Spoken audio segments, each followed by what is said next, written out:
Welcome to world of infinity. ഇന്ത്യയും ബംഗ്ലാദേശും തമ്മിൽ നിലനിൽക്കുന്ന നദീജല കരാറാണ് ഗംഗ വാട്ടർ ട്രീറ്റി.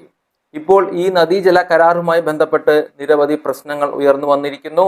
കാരണം എന്തെന്നാൽ ഈ വർഷം 2026 പുതുക്കേണ്ട നദീജല കരാറാണ് ഇപ്പോൾ നിലവിലുള്ളത്.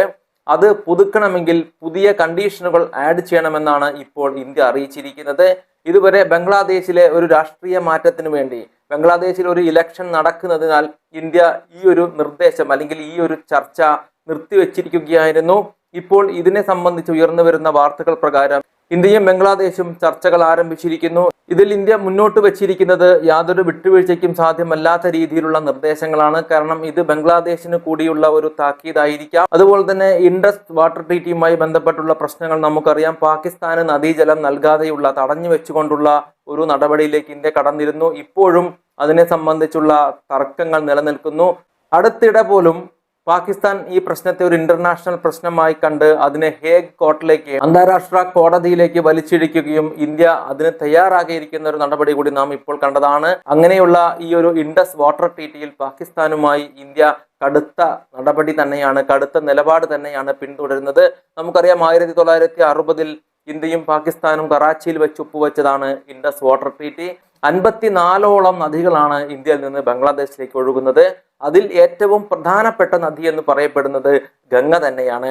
ആ ഗംഗ റിവർ ട്രീറ്റി എന്നാണ് ഈ ഒരു നദീജല കരാർ അറിയപ്പെടുന്നതും. വാട്ടർ ട്രീറ്റിയിൽ പ്രതിപാദിക്കുന്ന വിഷയങ്ങൾ എന്തൊക്കെയാണ് എന്ന് നമുക്കൊന്ന് പരിശോധിക്കാം. അല്ലെങ്കിൽ ഇതിന്റെ ഫോർമുല എന്താണ് എന്ന് ഒന്ന് നോക്കാം. നദികളെല്ലാം തന്നെ ഇന്ത്യയിൽ നിന്ന് ബംഗ്ലാദേശിലേക്കാണ് ഒഴുകുന്നത്. അതിനാൽ തന്നെ അപ്പർ റിപ്പയറിംഗ് സ്റ്റേറ്റ് ഇന്ത്യയും ലോവർ റിപ്പയറിംഗ് സ്റ്റേറ്റ് ബംഗ്ലാദേശുമാണ്. ഈ ഒരു ഫോർമുല പ്രകാരം ജനുവരി മുതൽ മെയ് വരെയുള്ള മാസങ്ങളെ ലീൻ സീസണായി കണക്കാക്കുന്നു. കാരണം ഈ സമയങ്ങളിൽ വളരെ കുറച്ച് വെള്ളം മാത്രമേ ഈ നദികളിലൂടെ ബംഗ്ലാദേശിലേക്ക് ഒഴുകുന്നുള്ളൂ. അതിനാൽ തന്നെ ഇതിനെ സംബന്ധിച്ച് ജനുവരി മുതൽ മെയ് വരെയുള്ള മാസങ്ങളിലുള്ള ജലവിതരണത്തെ സംബന്ധിച്ചാണ് ഈ കരാറിൽ പ്രധാനമായും പറയുന്നത്.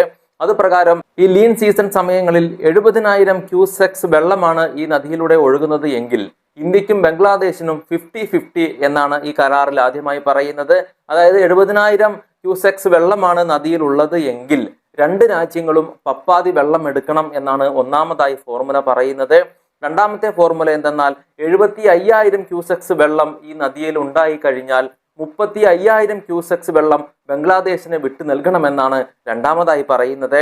അതുപോലെ തന്നെ 75,000 ക്യൂസെക്സിനും മേളിലാണ് ഈ നദികളിലെ വെള്ളമെങ്കിൽ അങ്ങനെ വന്നു കഴിഞ്ഞാൽ 40,000 ക്യൂസെക്സ് വെള്ളം ഇന്ത്യ ഉപയോഗിക്കുകയും ബാക്കി വെള്ളം ബംഗ്ലാദേശിന് വിട്ടു നൽകുകയും വേണം എന്നാണ് ഇത് പ്രകാരം പറയുന്നത്.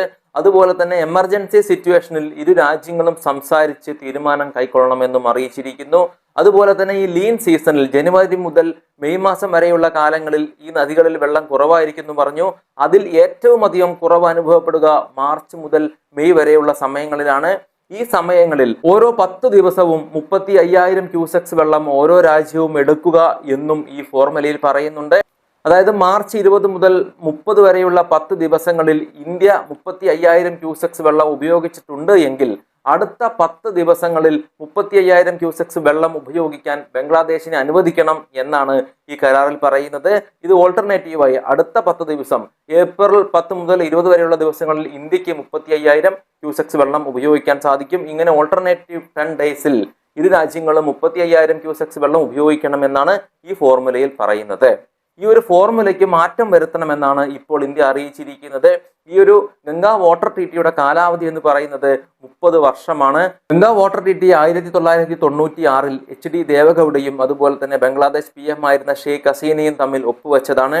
ഇപ്പോൾ ഈ ഒരു 30 വർഷ കാലാവധി അവസാനിക്കാൻ പോകുന്നു. അപ്പോൾ ഇന്ത്യ ഇതിൽ മാറ്റങ്ങളാണ് അറിയിച്ചിരിക്കുന്നത്. എന്തെന്നാൽ 35,000 ക്യൂസെക്സ് വെള്ളം ഇന്ത്യക്ക് അധികമായി വേണം എന്നാണ് ഒരു ആവശ്യം ഇന്ത്യ ഉന്നയിച്ചിരിക്കുന്നത്. കാരണം എന്തെന്നാൽ അന്നത്തെ സിറ്റുവേഷൻ അല്ല ഇപ്പോൾ നിലനിൽക്കുന്നത് എന്നും വളരെയധികം സിറ്റുവേഷൻ ഇന്ത്യയിൽ മാറിയിരിക്കുന്നുവെന്നും അതുപോലെ തന്നെ വെസ്റ്റ് ബംഗാളിന്റെ നിരവധി റീജിയനുകളിൽ വെള്ളം അധികം ആവശ്യമായി വന്നിരിക്കുന്നുവെന്നും ഇന്ത്യ അറിയിക്കുന്നു. അതുപോലെ തന്നെ കൊൽക്കത്ത പോർട്ട് നേരിടുന്ന സൈറ്റേഷൻ ഇഷ്യൂസ് കൂടാതെ ഇന്ത്യക്ക് ഇപ്പോൾ സംഭവിച്ചിരിക്കുന്ന കാലാനുസൃതമായി വന്നിരിക്കുന്ന അർബൺ ആൻഡ് ഇൻഡസ്ട്രിയൽ ഗ്രോത്ത്, അതിനാൽ തന്നെ കൂടുതൽ വെള്ളം ഇപ്പോൾ ഇന്ത്യക്ക് ആവശ്യമായി വന്നിരിക്കുന്നു. അതിനാൽ തന്നെ അതുപോലെ 1996 എങ്ങനെയായിരുന്നുവോ ഈ കരാർ, അതുപോലെ തന്നെ ഇത് റിന്യൂ ചെയ്യാൻ സാധിക്കുകയില്ല എന്നാണ് ഇന്ത്യ ഇപ്പോൾ അറിയിച്ചിരിക്കുന്നത്. അതുപോലെ തന്നെ ഇൻഡസ് വാട്ടർ ട്രീറ്റിയുമായി ബന്ധപ്പെട്ട അല്ലെങ്കിൽ ജമ്മു ആൻഡ് കാശ്മീരിലെ നദികളുമായി ബന്ധപ്പെട്ട ഒരു അപ്ഡേറ്റും പുറത്തു വരുന്നുണ്ട്. എന്തെന്നാൽ സാവൽകോട്ട് ഹൈഡ്രോ പവർ പ്രൊജക്ടിനെ സംബന്ധിച്ച റിപ്പോർട്ടുകളാണ് പുറത്തു വരുന്നത്. ചെനാബ് നദിയിൽ ഇന്ത്യ പണി കഴിപ്പിക്കുന്ന ഈ ഡാം വളരെയധികം കാലങ്ങളായി ഈ ഒരു വർക്ക് മുടങ്ങിക്കിടക്കുകയായിരുന്നു. ഏകദേശം 32 വർഷത്തോളമായി ഈ ഒരു വർക്ക് സ്റ്റാർട്ടായിട്ട്. പക്ഷേ ഇതുവരെയും ഈ പണി പൂർത്തീകരിക്കാൻ ഇന്ത്യക്ക് സാധിച്ചിട്ടില്ല. കാരണം മാറി വന്ന രാഷ്ട്രീയ മാറ്റങ്ങളാവാം, മറ്റു പല കാരണങ്ങളും ആകാം ഇതിന് പുറകിലുള്ളത്. എന്നാൽ ഇപ്പോൾ ഇന്ത്യ 5000-ൽ പരം കോടി രൂപ 5129 കോടി രൂപയാണ് ഇപ്പോൾ ഈ പ്രൊജക്ടിന് വേണ്ടി നീക്കിവച്ചിരിക്കുന്നത്. അതിന്റെ സിവിൽ ടെൻഡറുകളും ആരംഭിച്ചു കഴിഞ്ഞു. ഈ ഒരു ഹൈഡ്രോ പവർ പ്രൊജക്ടിന്റെ കപ്പാസിറ്റി എന്ന് പറയുന്നത് 1856 മെഗാവാട്ടിൻ്റെതാണ്. ഈ ഒരു project one of the largest project in the basin ആണ്. അതായത് ഇതൊരു വളരെ വലിയൊരു പ്രൊജക്ട് തന്നെയാണ്. ഈ ഒരു അവസരത്തിൽ ഇൻഡസ് വാട്ടർ ട്രീറ്റിയിൽ നമുക്കറിയാം ഇന്ത്യയിൽ നിന്ന് പാകിസ്ഥാനിലേക്ക് ഒഴുകുന്ന നദികളിൽ ഒരു കടുത്ത നിയന്ത്രണം ഇന്ത്യ കൊണ്ടുവന്നിട്ടുണ്ട്. അതുപോലെ തന്നെ പാകിസ്ഥാനിൽ നിന്ന് 3 നദികൾ കിഴക്കോട്ടൊഴുകി ഇന്ത്യയിലൂടെ വരുന്നു. അതുപോലെ ഇന്ത്യയിൽ നിന്ന് 3 നദികൾ പടിഞ്ഞാറോട്ടൊഴുകി പാകിസ്ഥാനിലേക്കും പോകുന്നുണ്ട്. രവി, ബയാസ്, സത്ലജ് എന്നീ നദികളാണ് ഈസ്റ്റിലേക്ക് ഒഴുകുന്നത്. അതുപോലെ തന്നെ ഇൻഡസ്, ചെലം, ചെനാബ് എന്നീ നദികളാണ് വെസ്റ്റിലേക്ക് ഒഴുകി. ഇൻഡസ് വാട്ടർ ട്രീറ്റി 1960-ൽ ആണ് കറാച്ചിയിൽ വെച്ചാണ് സൈൻ ചെയ്യപ്പെട്ടത്. ഇങ്ങനെ ഈ ഒരു 2 ഭാഗത്തുള്ള ജമ്മു ആൻഡ് കാശ്മീരിലും അതുപോലെ തന്നെ ബംഗ്ലാദേശിലേക്ക് ഒഴുകുന്ന ഗംഗാ നദി ഉൾപ്പെടെയുള്ള നദികളിൽ മേലും ഒരു തർക്കം നിലനിൽക്കുന്നു. അല്ലെങ്കിൽ ആ ഒരു നദീജല കരാറുമായി ബന്ധപ്പെട്ട പ്രശ്നങ്ങൾ ഉടലെടുത്തിരിക്കുന്നു. ഇതിൽ ഇന്ത്യ ഇപ്പോൾ കടുത്ത നിലപാടുകൾ തന്നെയാണ് സ്വീകരിച്ചിട്ടുള്ളത്. കാരണം എന്തെന്നാൽ യാതൊരു വിട്ടുവീഴ്ചയ്ക്കും ഇപ്പോൾ ഇന്ത്യ തയ്യാറല്ല എന്നാണ് അറിയിച്ചിരിക്കുന്നത്. കാരണം 1996-ലെ സിറ്റുവേഷൻ അല്ല ഇപ്പോൾ ഇന്ത്യ കടന്നു പോകുന്നത്. വളരെയധികം മാറ്റങ്ങൾ വന്നിരിക്കുന്നു. ജലം അത്യാവശ്യമായി വന്നിരിക്കുന്നു. യാതൊരു കാരണവശാലും അതുപോലെ ഒരു കരാർ പുതുക്കാൻ സാധിക്കുകയില്ല എന്നാണ് ഇപ്പോൾ ഇന്ത്യ അറിയിച്ചിരിക്കുന്നത്. ഓൾറെഡി ഷേഖ് ഹസീനയെ വിട്ടു നൽകുന്നതുമായി ബന്ധപ്പെട്ട നിരവധി പ്രശ്നങ്ങൾ ഇന്ത്യയും ബംഗ്ലാദേശും തമ്മിൽ നിലനിൽക്കുന്നു. ഈ ഒരു നദീജല കരാറുമായി ബന്ധപ്പെട്ട പ്രശ്നങ്ങളും കൂടി വന്നിരിക്കുന്നു. ഇതിൽ എങ്ങനെയാണ് ഒരു അന്തിമ കരാർ രൂപപ്പെടുക എന്ന് നമുക്ക് കാത്തിരുന്ന് കാണാം. അതുപോലെ ചെനാബ് നദിയിലെ ഈ ഒരു സാവൽകോട്ട് ഹൈഡ്രോ പവർ പ്രൊജക്റ്റും വളരെ വേഗത്തിൽ തന്നെ പൂർത്തിയാകുമെന്ന് നമുക്ക് പ്രതീക്ഷിക്കാം. അതുപോലെ തന്നെ ആഭ്യന്തരമന്ത്രി അമിത്ഷാ അറിയിച്ചിരിക്കുന്നത് ഇൻഡസ് റിവറിലെ വെള്ളം രാജസ്ഥാനിലെ ഗംഗാനഗർ വരെ ഇന്ത്യ ഉപയോഗിക്കുമെന്നാണ്. കിണറുകൾ നിർമ്മിച്ച് രാജസ്ഥാനിലെ ഗംഗാനഗർ, നമുക്കറിയാം വളരെയധികം ജലം ആവശ്യമുള്ള ഒരു പ്രദേശം തന്നെയാണ് ഗംഗാനഗർ, അതുവരെ ഇൻഡസ് റിവറിലെ വെള്ളം എത്തിക്കുമെന്നാണ് ഇപ്പോൾ അമിത്ഷാ പറഞ്ഞിരിക്കുന്നത്. കാരണം 2 ഭാഗത്തും ഇന്ത്യയിൽ നിന്ന് ഉത്ഭവിച്ച് പുറത്തോട്ട് പോകുന്ന നദീജലത്തിനുമേൽ വളരെ വലിയ ഒരു നിയന്ത്രണം തന്നെയാണ് ഇപ്പോൾ ഇന്ത്യ കൊണ്ടുവന്നിരിക്കുന്നത്. ഇത് ഏത് രീതിയിലാണ് ഇനി കരാർ പുതുക്കുക അല്ലെങ്കിൽ പ്രൊജക്ടുകൾ മുന്നോട്ട് പോവുക എന്ന് നമുക്ക് കാത്തിരുന്ന് കാണാം. നന്ദി, നമസ്കാരം.